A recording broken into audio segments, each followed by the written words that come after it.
Now will move on to the problem number 19. देखते हैं क्या था problem number 19. Yes, the displacement of an oscillating particle is given by x is equal to a sin omega t plus b cos omega t, where a, b and omega are constants. Prove that the particle performs a linear SHM with amplitude a equal to root of a square plus b square. काफ़ी easy सम है ये तो, composition of two SHMs पे based है. तो अगर आप थोड़ा ध्यान से सोचो तो ये आपका पहला SHM है, ये सेकेंड SHM है. तो अगर मैं लिखूं तो कुछ ऐसे लिख सकता हूँ, given equation is x is equal to a sine omega t plus b cos omega t, और इसको मैं ऐसे भी लिख सकता हूँ a sine omega t plus 0 plus b sine omega t plus π/2. ठीक है. So this is the first SHM, this is your first SHM. ये हमारा फर्स्ट SHM है और ये हमारा सेकेंड SHM है. ठीक है, ये फर्स्ट SHM है, फर्स्ट सिंपल हार्मोनिक मोशन, और ये सेकेंड SHM है. तो obviously I told you that this problem is based on composition of two SHMs. तो अगर मैं इसको कंपेयर करूँ with the general equation of SHM, comparing the equation with general equation of SHM, with general equation of SHM,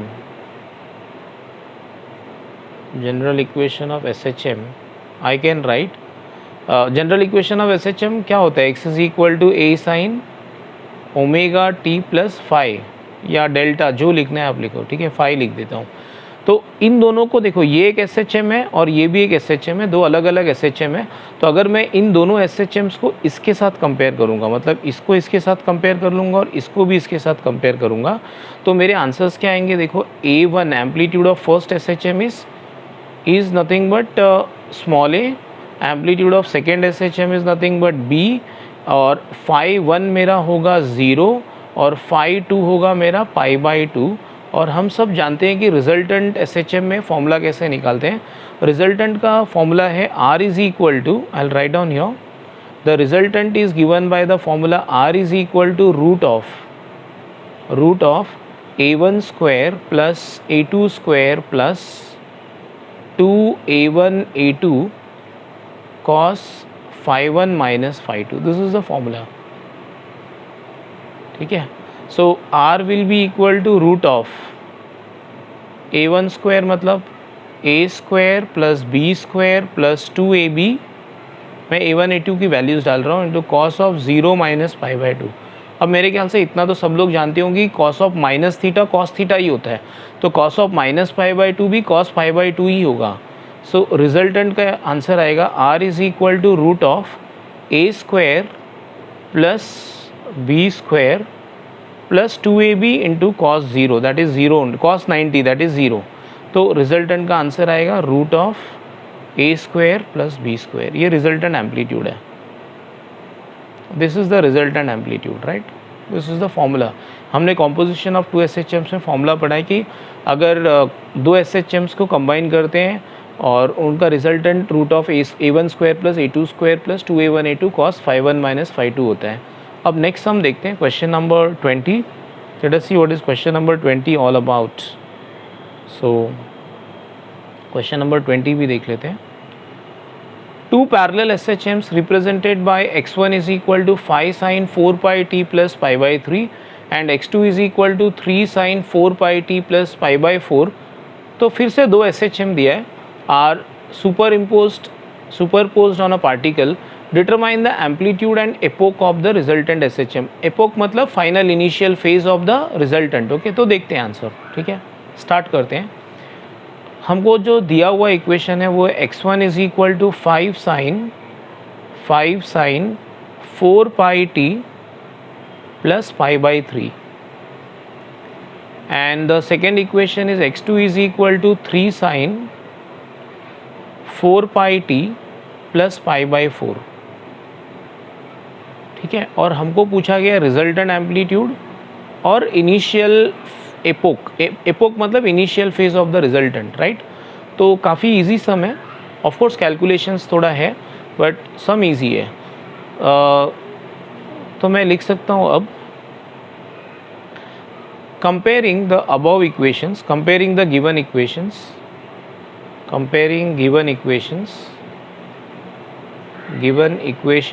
with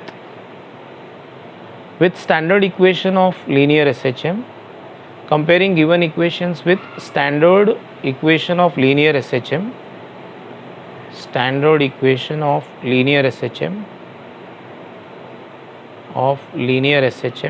what I can write, linear S H M का standard equation वही है a sine omega t plus five. तो अगर मैं compare करूँगा तो पहले वाले एस एच एम का एम्पलीट्यूड A1 5 है और उसका इनिशियल फेज φ1 है π/3 और ये π/4 है, π/4। सेकेंड वाले का एम्पलीट्यूड है 3 और इनिशियल फेज है π/4। ठीक है, अब रिजल्टेंट निकालते हैं और डेल्टा भी निकालते हैं, दैट इज़ 5 इनिशियल फेज भी निकालते हैं। मैं यहाँ पे लिख देता हूँ कि फॉर्मूला लिख देता हूँ। The resultant amplitude is given by the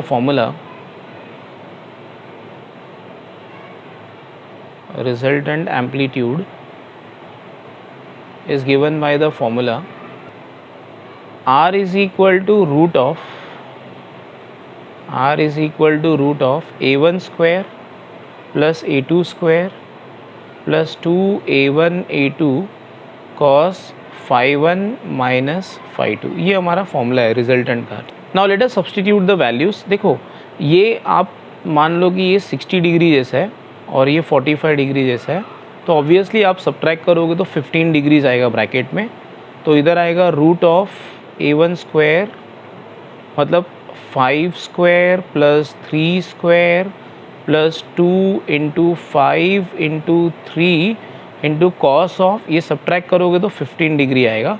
और कॉस ऑफ 15 डिग्रीज आपको लॉग बुक से ही पता चलेगा कि उसका एग्जैक्ट वैल्यू क्या है। अगर आप इसको सॉल्व करोगे तो आंसर आएगा रूट ऑफ 34 प्लस 30 cos 15। ठीक है, अगर आप लॉग बुक में इसकी वैल्यू देखो cos 15 की, तो ये वैल्यू कुछ आएगी आपको 34 प्लस 30 इंटू 0.9659।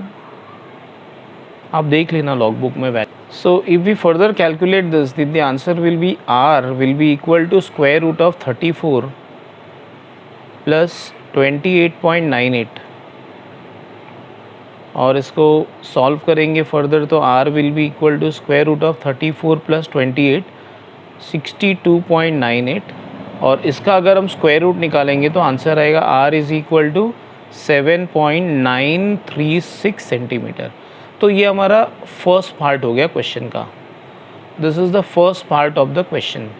अब हम लोग क्वेश्चन की सेकेंड पार्ट देखते हैं, right. The second part of the question was, देखो आप सेकेंड पार्ट में डेल्टा पूछा था और डेल्टा का सीधा फॉर्मूला है और फॉर्मूला है कि डेल्टा का फॉर्मूला है कि the initial phase is given as the initial phase, या उसको एपोक बोलते हैं, इनिशियल फेज और epoch of resultant is given as, there is a direct formula for that. Of resultant is given as formula है delta is equal to tan inverse of, ये formula है directly, A1 sine φ1 plus A2 sine φ2 the whole divided by A1 cos φ1 plus A2 cos φ2. This is the entire formula. So that will be equal to tan inverse of A1. अब A1 था 5, okay, और φ1 sign φ1 मतलब sign π/3 plus A2 था 3 into sign π/4 मतलब 45 degrees और ये होगा 5 cos π/3 मतलब 60 डिग्रीज, याद रखना आप, राइट, प्लस 3 cos π/4। ठीक है, तो ये मैंने 5152 के वैल्यूज़ डाल दिए. This will be equal to tan inverse of sine 60. अगर आप लॉग बुक से देखोगे तो आपको आंसर आएगा, साइन 60 का आंसर आएगा आपको 0.866 something. Okay, plus 3 into sine 45 0.7071 the whole divided by 5 into cos 60 half होता है 0.5 लिख देता हूँ, प्लस 3 इंटू जो साइन 45 होता है वही कॉस 45 होता है तो 0.7071. ठीक है, इसको अगर हम लोग फर्दर कैलकुलेट करेंगे तो this will be equal to tan inverse of, अगर आप न्यूमरेटर को सॉल्व करना तो आंसर आएगा 6.4513 डिवाइडेड बाय 4.6213. तो अगर आप इसको सॉल्व कर लोगे तो आपको आंसर आएगा tan inverse of 1.239, tan inverse of 1.39. and if you calculate tan inverse of 1.39 from the logbook, then you will get the answer as 54 degree 23 minutes. 54 degree 23 minutes. तो ये आपका एपोक या इनिशियल फेज भी हो गया. Now let us move on to the next sum, that is sum number 21. 20 centimeter wide thin circular disc. 20 centimetre wide मतलब मुझे उसकी विड्थ पता है या डायमीटर पता है. तो अगर डायमीटर पता है तो मैं रेडियस निकाल सकता हूँ. अगर डायमीटर है 20 सेंटीमीटर तो रेडियस होगा उसका हाफ, तो रेडियस होगा 10 सेंटीमीटर. और 10 सेंटीमीटर मतलब 10 into 10 power -2 metre. Okay, which will be equal to 10 power -1 metre. Correct. Okay, a 20 centimeter wide thin circular disc of mass 200 grams. So we know the mass of the disc is 200 grams and 200 grams is nothing but 200 into 10 power -3 kilograms. तो अगर मैं इसको kilograms में convert करूँगा, ऐसा unit में कर रहा हूँ सब, तो 0.2 kg हो गया. ठीक है. By holding the rim of the disc, the string is twisted through 60 degrees and released. मतलब एंगुलर डिस्प्लेसमेंट हुआ है 60 डिग्री. ये प्रॉब्लम एंगुलर एसएचएम पे बेस्ड है. And released, it now performs angular oscillations of period 1 second. तो capital T दिया हुआ है 1 सेकेंड. ठीक है. Calculate the maximum restoring torque. Maximum restoring torque मतलब टॉ आर पूछा. देखो अब रीस्टोरिंग टॉर्क, टॉर्क का फॉर्मूला होता है आई अल्फा, हम पढ़ चुके हैं रोटेशनल डायनेमिक्स में, और अल्फा होता है -ω² थीटा. Okay, -ω² theta. तो मैं ω² थीटा लिखता हूँ, मैग्नीट्यूड निकालते हैं केवल. माइनस तो आपको पता है कि the minus sign shows that alpha and theta are in opposite directions. जैसे हमारा लीनियर एसएचएम में एक्सेलरेशन और लीनियर डिस्प्लेसमेंट अपोजिट डायरेक्शन में था, वैसे यहाँ पे एंगुलर एक्सेलरेशन और एंगुलर डिस्प्लेसमेंट अपोजिट डायरेक्शन में होंगे. राइट. तो वो माइनस साइन इग्नोर करो आप, कोई प्रॉब्लम नहीं है उसमें. अब ध्यान से सुनो कि एक्चुअली क्वेश्चन में है क्या. देखो मैक्सिमम टॉर्क. अब मैक्सिमम टॉर्क मतलब मैक्सिमम अल्फ़ा, और मैक्सिमम अल्फ़ा मतलब मैक्सिमम थीटा. तो ये मैंने ये जो 60 डिग्रीज दिया हुआ है ना, वो मैक्सिमम थीटा है, तो मैं उसी को यूज़ करूँगा. और आप डिग्रीज़ में नहीं रख सकते, बिकॉज आपको ऐसा सिस्टम में करना है तो डिग्री यूनिट नहीं है. आपको मालूम होना चाहिए कि the unit of angle in ऐसा सिस्टम इज़ रेडियन. तो आपको इसको π/3 रेडियन लिखना कंपलसरी है. Right, you must write it as π/3 radians. बस अब क्या सॉल्व कर लो, अब क्या है. Okay, the moment of inertia of a disc about an axis passing through its centre. हम पढ़ चुके हैं रोटेशनल मोशन में कि डिस्क का मोमेंट ऑफ इनर्शिया होता है mr²/2 इंटू ω². अब ओमेगा तो एकदम आराम से निकल जाएगा. ओमेगा इज़ 2π/T और कैपिटल T तो 1 है, इंटू थीटा, थीटा है π/3. ठीक है. तो restoring torque will be equal to what. Mass 0.2 है, रेडियस 10 पावर -1 का स्क्वायर है, तो 10 पावर लिख देता हूँ, 10 पावर -1 का square upon 2 into 2π the whole square, यानी 2 इंटू 3.142 कर लेता हूँ इसका स्क्वायर, अपॉन कैपिटल T तो 1 है, तो 1 स्क्वायर इंटू 3.142 और डिवाइडेड बाय 3 है. So this is all about the calculation. π/3 4π² सब कंसिडर हुआ, राइट। और अगर आप इसको सॉल्व करोगे तो आपको आंसर आएगा 0.04135 न्यूटन मीटर। तो आप देख लेना कैलकुलेट करके, आपको यही आंसर आएगा, राइट। ठीक है, so this is how you solve the problem. अब हम लोग क्वेश्चन नंबर 22 की तरफ बढ़ते हैं। 22, find the number of oscillations performed per minute by a magnet vibrating in a plane of uniform field of 1.6 × 10⁻⁵। तो देखो हमको पूछा हुआ है फ्रीक्वेंसी पूछा हुआ है, बट याद रखना इन ऑसिलेशंस पर मिनट, मतलब हर्ट्ज में नहीं निकालना है, पर सेकेंड में नहीं निकालना है आंसर, पर मिनट में निकालना है। ऑफ कोर्स जो आंसर हमको एसआई सिस्टम में आएगा वो पर सेकेंड में होगा, हम उसको मॉडिफाई करके कर देंगे बाद में, don't worry. Uniform magnetic field, हमको मैग्नेटिक इंडक्शन दिया हुआ है 1.6 × 10⁻⁵ weber per metre square. The magnet has a moment of inertia I is equal to 3 × 10⁻⁻6 kg metre square. ये यूनिट थोड़ा गलत दिया है बुक में, ये kg पर मीटर स्क्वायर नहीं है, kg मीटर स्क्वायर है। And magnetic moment is 3 ampere metre square. ठीक है, तो हमको पूछा गया फ्रीक्वेंसी, काफ़ी इजी सम है।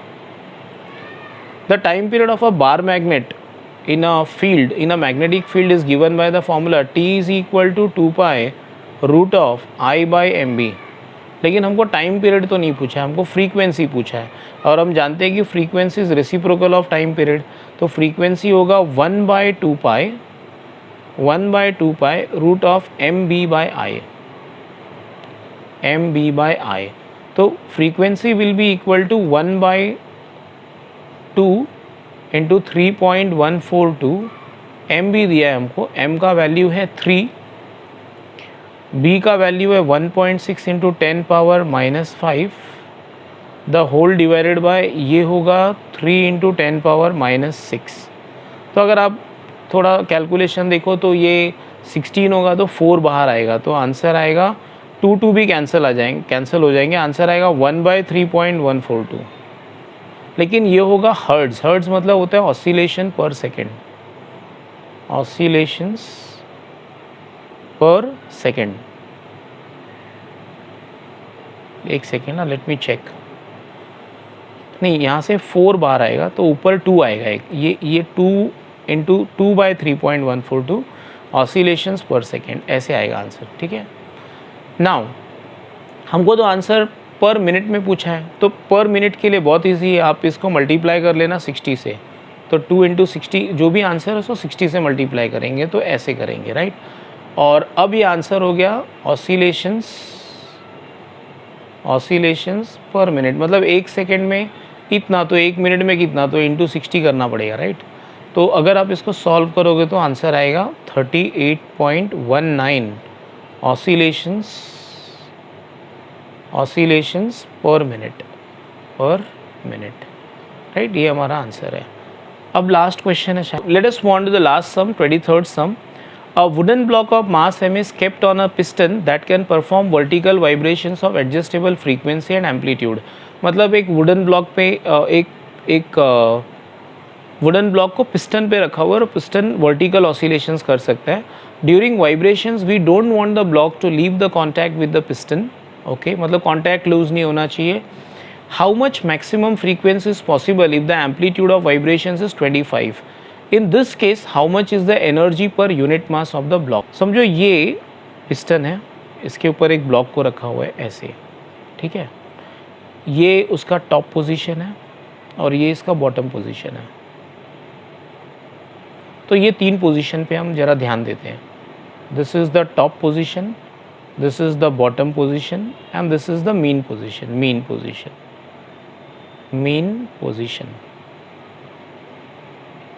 एकदम ध्यान से देखना आप लोग।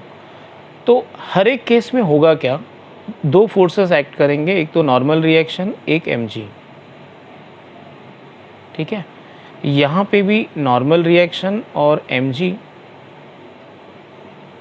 और यहाँ पे भी 2 फोर्सेस एक्ट करेंगे, mg और नॉर्मल रिएक्शन, ठीक है। आप ध्यान से सुनते जाओ, होता क्या है, ये अपर एक्सट्रीम है, upper extreme. So this is the upper extreme and this is the lower extreme. Lower extreme. एकदम अच्छे से आप कॉन्सनट्रेट करना, थोड़ा सोचना पड़ेगा इस सब में आपको, मैं अच्छे से एक्सप्लेन कर देता हूँ, डोंट वरी। अगर आप टॉप पोजीशन देखो तो यहाँ पे रीस्टोरिंग एक्सेलरेशन होगा नीचे की तरफ, ठीक है, ये होगा हमारा रीस्टोरिंग एक्सेलरेशन नीचे की तरफ होगा, और यहाँ पे रीस्टोरिंग एक्सेलरेशन ऊपर की तरफ होगा, और वो रीस्टोरिंग एक्सेलरेशन मैक्सिमम भी होगा क्योंकि लोएस्ट पोजीशन है, और यहाँ पे रीस्टोरिंग एक्सेलरेशन होगा 0। तो अगर हम तीनों के लिए इक्वेशन लिखें तो हमको क्या पता चलता है, देखो फॉर, पहले मैं मीन पोजीशन के लिए लिखता हूँ, फॉर मीन पोजीशन, अब ध्यान से देखना है इस क्वेश्चन को। फॉर मीन पोजीशन इक्वेशन क्या आएगा, देखो कि n और mg इक्वल है क्योंकि नेट एक्सेलरेशन 0 है, और नेट एक्सेलरेशन 0 है मतलब नेट फोर्स 0 है, तो फॉर मीन पोजीशन आंसर आएगा n is equal to mg, ठीक है। फॉर अपर एक्सट्रीम,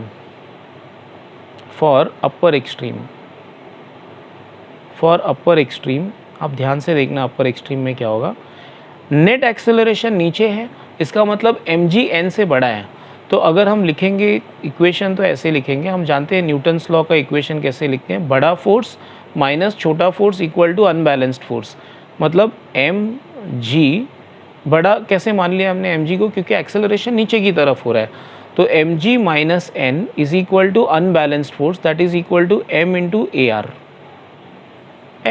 आर, बराबर है।